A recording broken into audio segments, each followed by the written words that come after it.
अपना जो बयानिया है वो कौम तक और ख़ास तौर पर जो नई नस्ल है उस तक नहीं पहुँचा रहे। और ये PMLN को इसके ऊपर गौर करना पड़ेगा कि आप अपना ही जो काम है उसकी मार्केटिंग नहीं करते और बच्चों को नहीं दिखाई देता। इमरान साहब झूठ भी बहुत अच्छा मार्केट करते हैं। अच्छा मैम, एक बड़ी इंटरेस्टिंग सी बात है कि आपकी शादी के बारे में तीसरी जो बात हो रही है कि आप तीसरी शादी करने जा रहे हैं, तो इसमें कितनी सच्चाई है? नहीं, हमें तो कोई सवाल है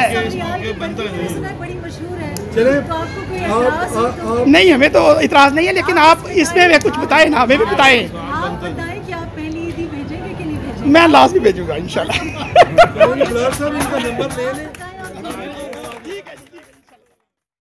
बाकी काम भी साफ होगा।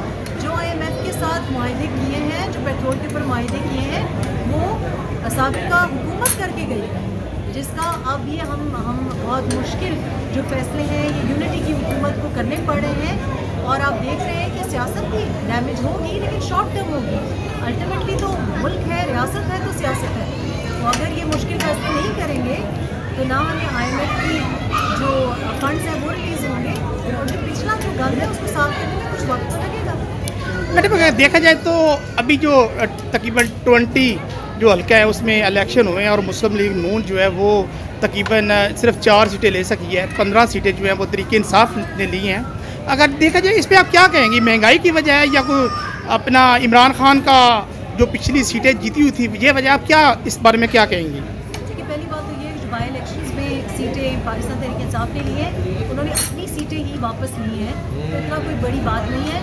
लेकिन ये ज़रूर बात निशानदेही करने वाली है कि हम जब जमहूरियत की बात करते हैं और एक जमहूरी अमल की वजह से तहरीक अदम एतमाद हुई है और उसकी वजह से वज़ीर आज़म को हटाया गया है, जो हमने देखा अप्रैल में जो नेशनल असम्बली में अदम एतमाद हुई, तो एक जमहूरी आईनी तरीके से हुई। इसी तरह से सियासी पार्टीज़ में जमहूरियत की ज़रूरत है। मैं समझती हूँ कि PMLN के वर्कर की बात नहीं सुनी गई। PMLN का जो कोर कैंडिडेट था उसको टिकट नहीं दिया गया और इस बात पे PMLN के अंदर खफगी थी। पार्टी वर्कर की बात सुनने की ज़रूरत है। जमहूरियत को अगर आप चाहते हैं कि फ़रोग़ मिले तो अपनी पार्टी की वर्कर की जो मियां मोहम्मद नवाज शरीफ के देश को इज्जत दो के बयानियों के साथ और मरीम नवाज के बयानियों के साथ खड़ा था, उसकी बात नहीं सुनी गई। उन लोगों को कैंडिडेसी नहीं दी गई, उनको टिकट नहीं दिया गया जिनका बनता था। और जब एक जेन्युइन टिकट दिया गया ठोकर की सीट वो आपने भारी मार्जिन से निकाली है और बाकी अगर नहीं निकाली तो ये मेरा ख्याल है सबक आमोज़ है और PMLN को अपनी गलतियों से सीखना चाहिए और आपको लीडरशिप को भी सुनना चाहिए। मेरा ख्याल है कि हमने I think worker has spoken और फिर इसके अलावा मेरा ख्याल है PMLN के वर्कर्स और जो सेकेंड टियर लीडरशिप है उसके साथ भी गुजारिश है कि अंदर जो लॉबिंग है वो बहुत नुकसानदेह है कि एक ही हल्के में अगर 4 लीडर्स अपने कैंडिडेट्स को दौड़ाएंगे तो फिर पाकिस्तान तहरीक इंसाफ को जाहिर है कामयाबी होगी।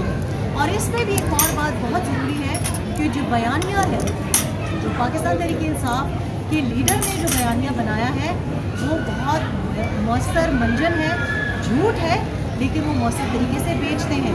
शहबाज शरीफ साहब जगह जगह जाके नालियों की सफाई